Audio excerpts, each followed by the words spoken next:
Bonjour à tous. Aujourd'hui, on va considérer le problème de combinatoire suivant. Alors, dans un plan, je vous donne 4 droites et non parallèles, et sur chacune de ces droites, il y a une fourmi qui s'y déplace à une vitesse constante. Alors, quand les fourmis se rencontrent, eh ben, elles sont polies, elles se saluent, mais elles continuent leur route après comme si de rien n'était. Alors, attention, pour qu'elles se disent salut, il faut qu'elles soient au même endroit au même moment. Par exemple, à ce croisement-ci, lorsque cette fourmi arrivera, celle-là sera déjà passée depuis très longtemps et donc il n'y aura pas de salutation. Alors maintenant, j'attends un temps très long, donc c'est-à-dire que les fourmis sont reparties ici à l'infini.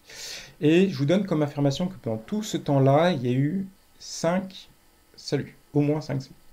Le but de l'exercice est de montrer qu'il y en a eu 6. Eh bien, je vous laisse mettre la vidéo sur pause pour y réfléchir.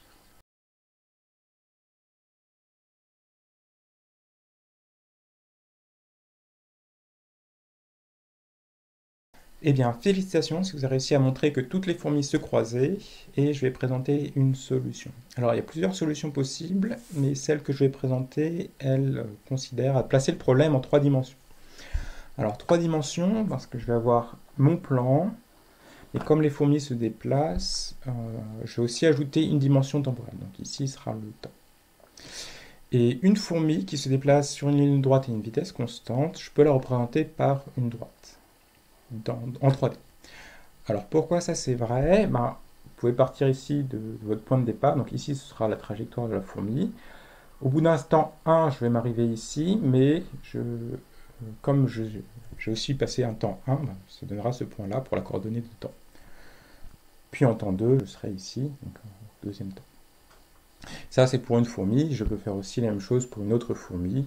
Donc il y aura une trajectoire différente et une vitesse différente, mais qui se déplacera aussi sur une ligne droite.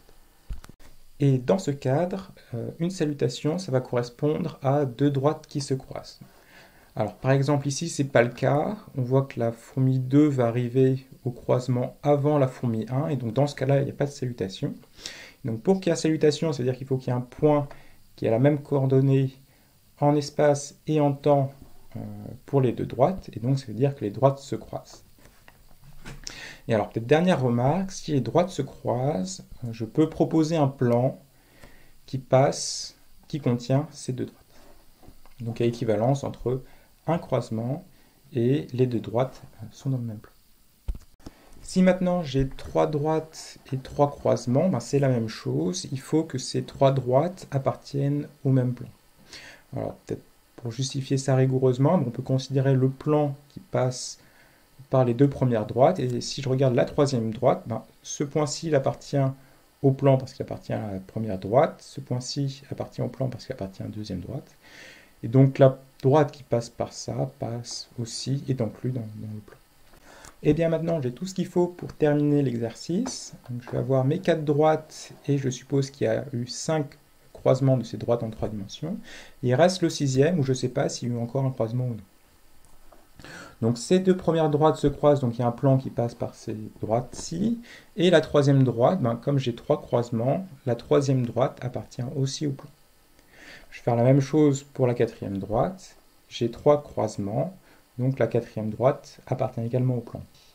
Donc conclusion, ces 2 droites, la droite 3 et la droite 4, sont dans le même plan, et donc il y a un croisement. Voilà, ça termine l'exercice, et j'espère que celui-ci vous a plu.